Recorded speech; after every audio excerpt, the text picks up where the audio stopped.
Laurent Roland Antoninquez, bonjour. Ahmed Arikpa, bonjour. Amis téléspectateurs et internautes, bonjour. Bienvenue. Merci. La journée d'hier, j'espère qu'elle s'est bien passée. Oui, elle a été mouvementée, mais je crois C'est vrai qu'on était ensemble en matinée. bien évidemment, et puis après ça, Après, vous êtes allé sur le terrain, terrain. faire le tour pour constater un peu ce qui se passe sur le terrain. C'est ça qui me permettra de savoir ce dont je parle, bien évidemment. Bien sûr. Alors, au regard des titres parus à la une des quotidiens ce matin, on va s'intéresser évidemment pour commencer au quotidien Matin Libre. Matin Libre qui propose en manchette ce matin, législative 2023, Kouchi invite Talon à tirer toutes les leçons du scrutin. Oui, je crois que quand on regarde un peu les résultats issus des urnes hier, c'est vrai que pour autant on ne peut pas avancer de chiffres, mais quand on regarde les tendances dans certaines localités, notamment les grandes villes, bien évidemment, il y a matière à ce que Talon même s'interpelle, en tout cas soit interpellé sur la question. Vous faites bien de préciser qu'on ne peut pas parler des chiffres, bien évidemment, chiffres pour le moment, et même en parlant de tendance, il faut parler de première tendance provisoire. Provisoire, bien Les évidemment. tendances sont à donner par la Sénat. La Sénat Puis, est évidemment, confirmée le par la résultat proportionnelle. qui sera donné par la Cour constitutionnelle d'ici le 11 ou le 12 janvier, si tout va bien. Alors donc, quand on regarde un peu les premiers résultats, il y a matière à ce que Patrice Talon se remette en cause dans une certaine mesure, dans son mode de gouvernance dans une certaine mesure. Et aussi, c'est peut-être que Patrice Talon aujourd'hui questionne alors ceux qui sont autour de lui. Parce qu'on ne peut pas avoir des ministres qui sont nommés depuis 7 ans, mais qui malheureusement dans leur communauté n'ont pas pu avoir le moins de soutien des populations. Il y a un problème qui se pose parce que au-delà de tout, quand vous formez une équipe gouvernementale, c'est que au-delà de ce que ceux-là peuvent vous accompagner techniquement dans ce que vous voulez faire, c'est que tenant compte de la mobilisation des électeurs aussi, il doit pouvoir être utile dans une certaine mesure. Et donc, aujourd'hui, Patrice a plusieurs questions à se poser. Si les Béninois ont voté de cette manière, est-ce parce que ma gouvernance n'est pas la meilleure? Et si ma gouvernance était la meilleure, qu'est-ce qui n'a pas marché, bien évidemment? C'est d'ailleurs de cela que parle le quotidien Matin Libre ce matin. Législative 2023, résultat sorti des urnes. C'est fort, mais bon, allons-y. Le désaccord avec la gouvernance Talon clairement exprimé. Oui, dans certaines localités, il y a un journal qui est écrit vendredi. Est-ce que les Béninois voteront en tout cas, sous l'émotion? Et bien évidemment, je crois que le vote d'hier, dans bien des localités, les gens ont voté en tenant compte de leur émotion dans une certaine mesure. Parce que je peux vous certifier que dans certaines localités, on ne connaît même pas les candidats de certaines formations politiques. On n'a même pas vu des images. On a vu peut-être qu'une image. Je prends l'exemple de la 6e, par exemple. Il y a peut-être la photo d'une dame qu'on a vue quelque part pendant tous les jours de la campagne, mais qui malheureusement, on arrive à avoir un résultat assez considérable. Et donc, il y a un problème. On se posera les meilleures questions, trouver les bonnes réponses pour préparer l'avenir. Et je crois que je l'ai dit sur ce plateau ici, il fallait véritablement que une certaine opposition aille aux élections pour permettre à Patrice Talon de connaître véritablement les forces de ceux-là qui l'entourent. Cela lui permettrait de préparer, de reconstituer sa majorité et de préparer 2026. Autrement, si on empêchait les démocrates ou d'autres formations politiques d'aller aux élections cette fois-ci, on pourrait connaître la surprise totale en 2026. Et donc déjà, en l'état, les résultats d'hier ne sont pas pour autant une débâcle pour Patrice Talon, mais c'est des résultats qui doivent pouvoir l'aider à se remettre en cause et revoir alors avec qui reconstituer sa majorité et comment maintenant sauter, en tout cas travailler à avoir un résultat probant en 2026. Travailler à avoir un résultat probant en 2026, c'est vrai que le quotidien Matin Libre parle de beaucoup de choses ce matin. Bien évidemment. On reviendra peut-être sur ces détails-là dans l'actu décalé. Pour l'heure, intéressons-nous à un autre quotidien. Tu parles plus ou moins du même sujet. Donc c'est le même sujet, le Béninois libéré. Législative du 8 janvier 2023, un vote sanction contre Talon. N'est-ce pas trop tôt de s'exprimer ainsi? Ça peut sembler trop tôt de parler ainsi, mais quelque part, la réalité... Parce que même jusqu'à présent, la Sénat... Oui, la Sénat, le journaliste a écrit son article en tenant compte des tendances que lui il a pu avoir. C'est son travail d'investiguer et de tirer des conclusions.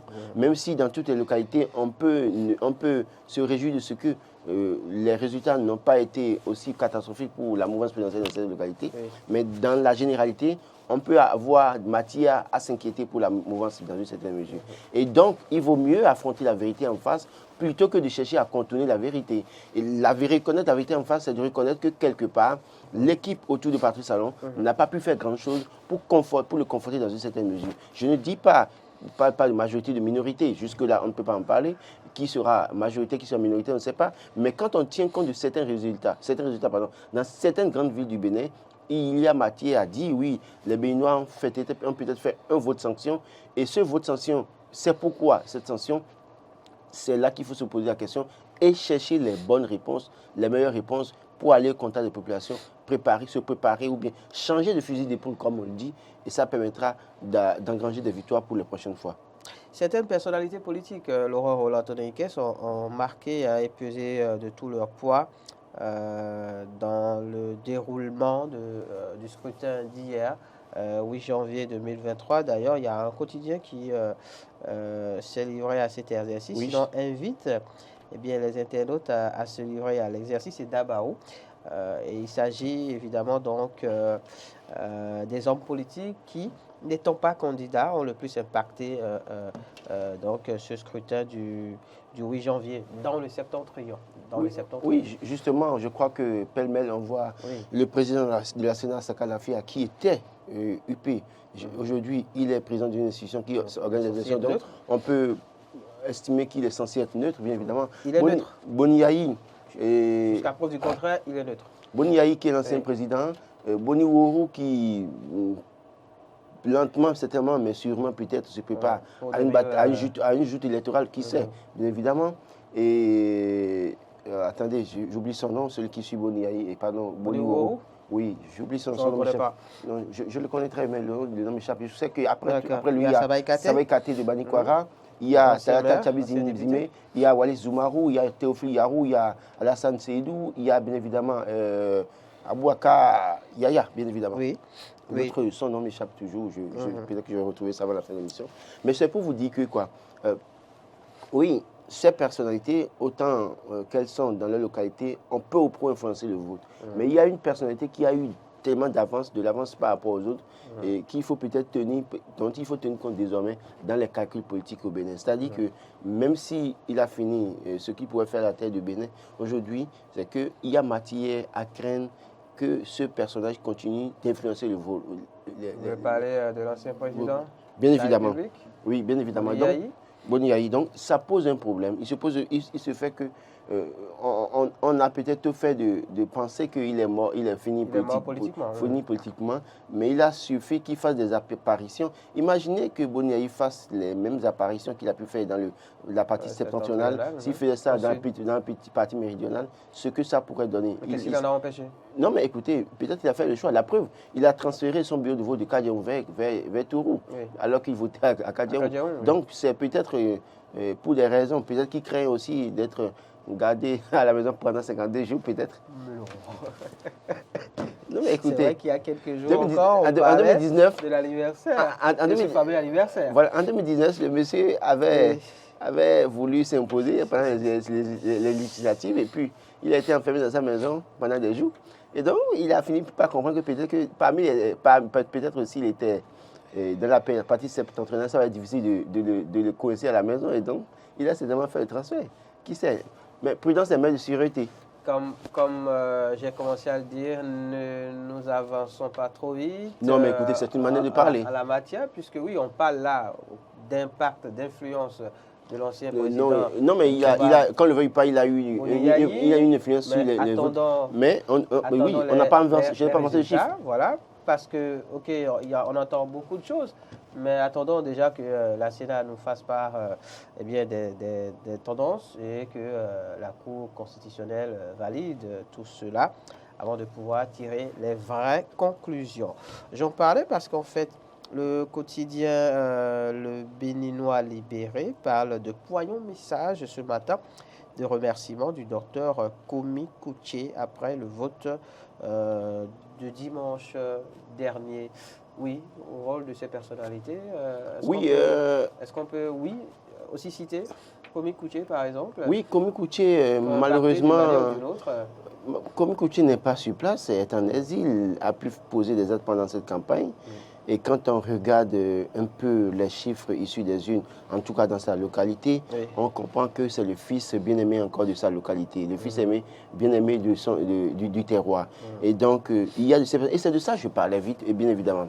C'est-à-dire comment comprendre que des gens sont ministres dans le gouvernement de Patrice Talon depuis 7 ans, mais n'arrivent pas à s'imposer dans leur localité, n'arrivent pas à s'imposer dans leur communauté. Quelqu'un qui a été ministre des Finances, qui est parti, qui est en exil, qui n'a plus de force pratiquement, mais qui, de loin, peut influencer de façon considérable une élection, ça, il y a matière à réflexion. Et je crois qu'aujourd'hui, on me parlera peut-être, on me traitera peut-être de moi d'oiseau de mauvais augure, mais je pense qu'un remaniement s'impose à Patrice Talon aujourd'hui.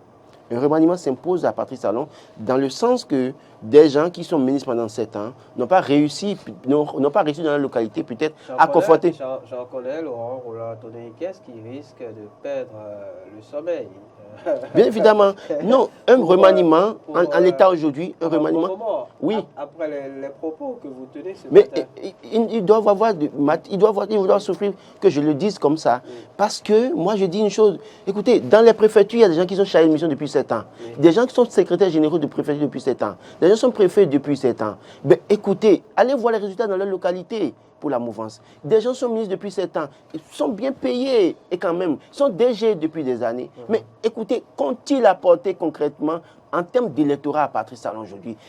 Parce que je ne tiens même pas compte de 2023. Je tiens compte de 2019 déjà. Je tiens compte de 2020. Je tiens compte de 2021. Quand on regarde la progression en termes d'électeurs qui sont allés voter pour la mouvance présidentielle, ça ne rassure pas, bien évidemment. Et en l'état, si Patrice Talon ne prend pas sa responsabilité, peut-être en faisant un remaniement aujourd'hui et en reconstituant sa majorité et en travaillant avec des gens, non seulement qui sont techniquement bons, mais qui aujourd'hui peuvent lui apporter l'électorat, je crois que c'est parti pour être mort en 2026. Donc, il y a matière à ce que Patrice Talon ait le courage aujourd'hui de peut-être prendre sa responsabilité, de dire, mais vous, quand même, si vous avez peut-être contribué à mon avènement en 2016, je crois que vous avez eu le temps de remerciement nécessaire. En 7 ans, certainement que votre statut a considérablement changé. Vous avez pu peut-être réaliser des choses. Vous avez pu, en tout cas, profiter de mon système. Permettez qu'aujourd'hui, peut-être vous soyez au second rang, que j'amène peut-être d'autres personnes qui peuvent véritablement jouer le rôle, mais je ne me détache pas de vous totalement, mais souffrez qu'on le fasse de cette manière pour nous rassurer que notre dauphin peut-être puisse prendre le pouvoir en 2026. Sinon, en l'État. Regardez par exemple, vous savez, j'ai coutume de dire qu'il y a quelqu'un qui vend son logo à la veille de chaque élection. La seule fois que cette personne a pu apporter quelque chose à un candidat, c'est en 1996, en soutenant le général Mathieu Kékou contre Nicewa Soglo, pour que le général Mathieu Kékou puisse gagner. Mais après ça, toutes les fois qu'il a tenté d'accompagner un système, le système a échoué. Le plus proche, c'est 2016, où on pensait que ce logo attribué, en tout cas associé à la candidature Zinsou, pouvait apporter quelque chose. Ça a été la débâcle. Maintenant, une fusion avec ce logo, bien évidemment, quel a été le résultat dans la 19e? Donc, autant de choses qui font que Patrice Talon, aujourd'hui, doit pouvoir avoir le courage de mettre la réalité sur la table et dire finalement où est-ce que je veux aller. Et avec ces alliances, avec cette famille que je forme, dans une certaine mesure. Et j'ai dit sur ce plateau qu'il y avait un risque d'émiettement pour la mouvance présidentielle.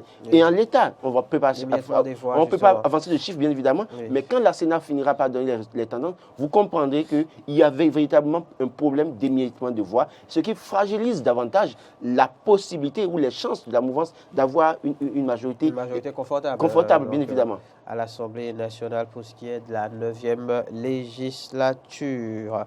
En parlant de soutien, justement, j'aimerais bien vous entendre sur, à propos de ce titre. Nous sommes à la une du quotidien Défi Info. En manchette, notamment, on peut lire « Constante présence de président de l'ex-UDD le long de la campagne de l'UP Le Renouveau. Valentin Roudet a fait preuve d'honnêteté, de loyauté et de fidélité. » Constance, oui, il a accompagné l'équipe, il a fait la campagne, je suis d'accord. Mais en l'état, est-ce que c'est la présence de Roudet dans ce parti qui a permis d'avoir les résultats? Comme d'ailleurs même on vendait la peau de Roudet très cher pour dire que ça allait rafler. Mais la réalité est là, c'est-à-dire qu'aujourd'hui, invité une tête de liste de la commune de la 6e, en tout cas pour le l'UPR, vient profiter de l'existant. Parce que pour moi, il n'a en rien apporté de la nouveauté à cette formation en termes d'électorat. Il vient profiter de l'existant. Et Houdé, dans une certaine mesure, qui avait été déjà lâché par ses plus proches, je prends Moussia qui allait vers le bloc républicain, et bien d'autres personnes qui sont allées vers d'autres formations comme les démocrates, mais évidemment. Je crois que les résultats qu'on peut observer à Zé ne sont pas nécessairement attribuables peut-être, ne sont pas peut-être attribués à Valentin Houdé. Parce que dans cette localité, il y a le jeune chef d'arrondissement de Yorkport qui est incontournable dans la localité. Il y a le maire, Amandé Moussa, qui évidemment donc, dit que c'est Houdé peut-être qui a été le maître à penser pour qu'on ait des résultats. C'est oublier les forces du maire, Amandé Moussa, c'est oublier les forces du jeune, j'oublie son nom, mais qui est chef d'arrondissement de Yorkport, mais très bien apprécié dans la commune de Zé, bien évidemment. Donc c'est oublier ces forces-là. Et quand on va du côté de Soava, on ne peut pas dire que c'est Houdé qui a permis d'avoir les résultats qu'on peut avoir pour l'UPR à Soava, mais il faut tenir compte du maire de Soava qui est très aimé dans sa localité, bien évidemment. Donc, autant de choses. Et quand on vient à Calavi, vous savez, les Houdé, les partis de Souguédé et autres étaient tout le temps avec Houdé, mais ils l'ont lâché, ils sont allés du côté du bloc républicain. Et ça justifie les résultats qu'on a pu avoir pour le bloc républicain dans Calavi Centre et Réveillé par endroit. Donc, en tout cas, on attend les grandes tendances qui seront annoncées par la Sénat. Et je crois que Chiffre a pu montrer comment est-ce que tel ou tel a pu faillir dans telle localité ou dans telle région. Oui, en tout cas, quand on lit bien le titre en manchette donc, du quotidien Défi Info ce matin, on se rend compte qu'il y a une petite subtilité.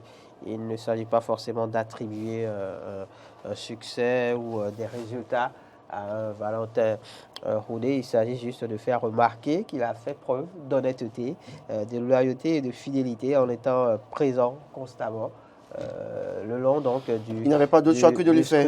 Bon, après, pour quelle raison est-ce qu'on veut mettre en lumière le fait qu'il fasse preuve de loyauté et de ça fidélité. peut sous-entendre quelque chose. Justement. Et c'est pour ça que j'aborde la question. C'est cette subtilité que je voulais mettre en lumière, justement, pour que les uns et les autres se fassent une idée sur ce dont il s'agit. Merci à vous. C'est moi. Laurent Roland,